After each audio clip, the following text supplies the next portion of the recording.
Emerson, you mentioned this respect talk back and forth.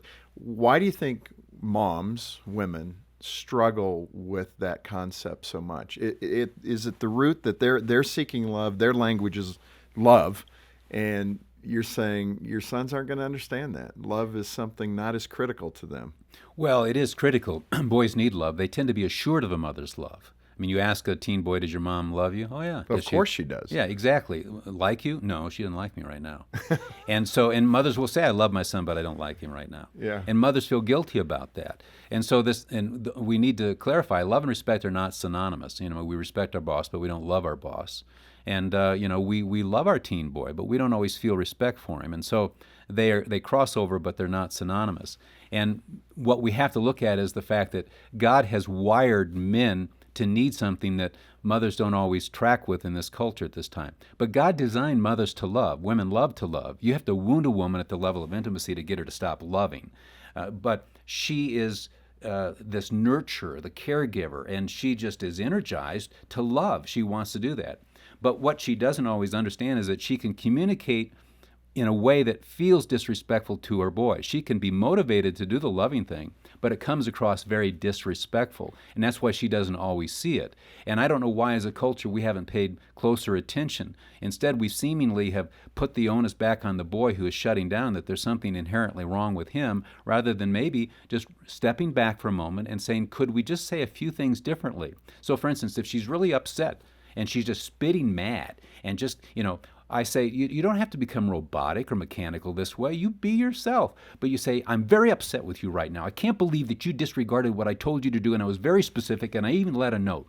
Now, I'm not trying to say this to dish you or dishonor you. I believe in you more than I think you believe in yourself, and I see you becoming an honorable man. But for the life of me, I can't believe why you did that. I don't respect what you did, but I respect you. Now, we got to take a 5-minute time out because I think I'm going to kill you right now, and we're going to come back and visit this respectfully. Does that sound like a good game plan?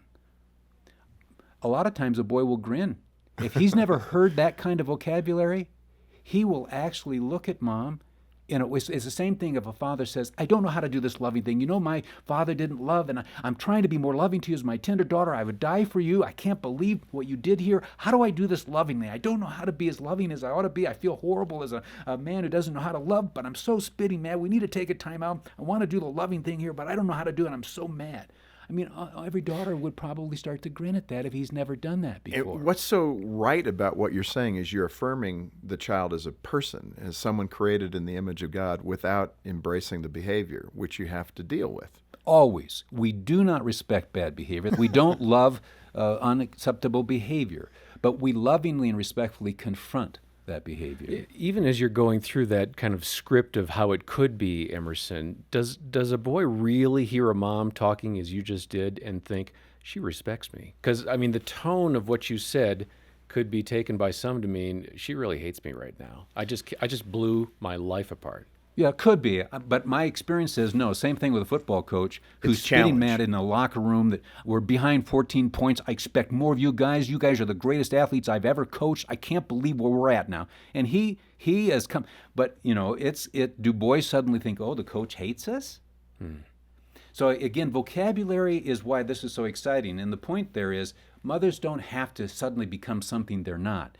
You just need to add a few vocabulary words that I'm talking about so that he knows that the real reason here for you confronting him is the behavior, not that you're using this topic as another opportunity to send a message that you find him despicable as a human being. Because that's what he's feeling, particularly if he's failed or he's feeling inadequate.